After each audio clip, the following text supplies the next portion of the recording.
Mr. President. The Senator for Georgia. Thank you, Mr. President. I rise today to do something that I rarely do. But to start with, I want to talk about a very special Georgian. I rise to speak about a good friend of mine today, a man by the name of Billy Payne. Billy's a husband, a father, a grandfather, a great Georgian, and yes, a great American. Recently, he was one of 5 individuals inducted into the 2019 World Golf Hall of Fame. It's quite an honor, Mr. President. Billy Payne is a riveting storyteller, a creative thinker, and an effective leader. Golf Magazine once wrote, "Whenever he goes into a room, Payne is the most important person, interesting person in the room." Billy was born in Athens, Georgia, and went on to play football for his hometown team, the Georgia Bulldogs. He earned a law degree from the University of Georgia and went on to open a small practice in Atlanta. After helping raise money for a new sanctuary at their church, Bill and his wife, Martha, were inspired and started looking for ways to add back, to make a difference in their community.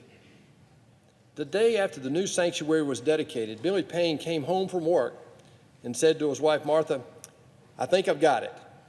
We're going to bring the Olympics to the city of Atlanta." Billy was undaunted by the magnitude of this decision.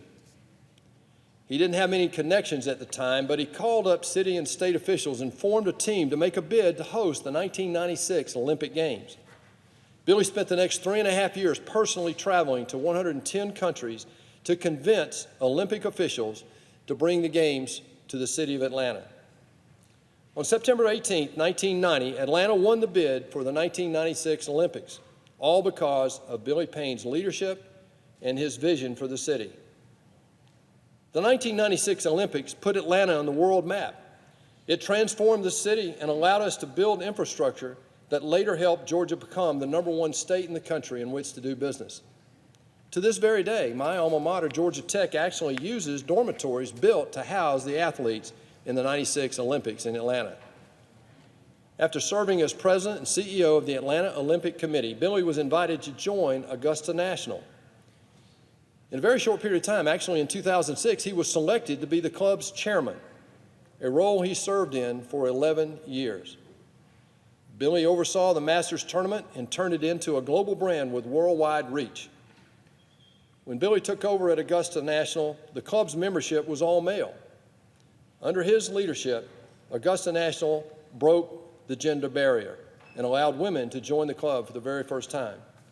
He also started 2 major amateur events, the Latin America Amateur and the Asia Pacific Amateur.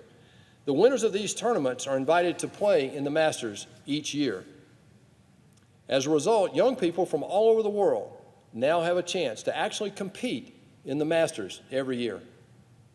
In 2014, Billy launched the Drive, Chip, and Putt Championship, a junior golf competition which gives 7 to 15-year-olds the opportunity to develop golf skills, compete with their peers, and earn the opportunity to actually play and compete at Augusta National the Sunday before the Masters.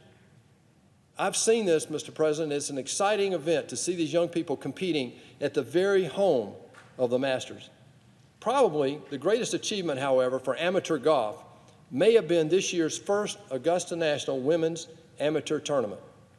When the final pair walked on the 18th green arm in arm, one the winner, the other the runner-up, 2 women arm in arm, cheering each other. A highlight in amateur sports. In my opinion, Bobby Jones, the hero of amateur sports in America, was in heaven, probably stood up and cheered.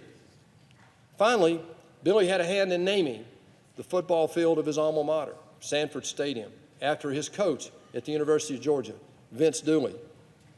Last month, the university's athletic board approved the name change, and now the field is officially known as Dooley Field at Sanford Stadium. I would be remiss if I didn't say go Dogs this morning, Mr. President. Clearly, Billy Payne's impact on Georgia and the entire country is hard to measure, but I want to tell you a story that really tells the true heart of this leader from our state.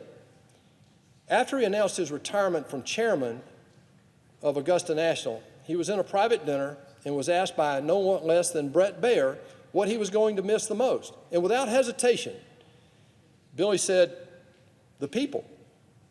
Well, those of us at the table thought he might have been talking about the membership, but he wasn't. He was talking about the employees of Augusta National. There have been employees who have been there their entire career, Mr. President. They adore this man because he loves them, he treated them right, and he built their careers there. His tenacious spirit, his love for humankind, and his steadfast leadership serves as an inspiration to us all.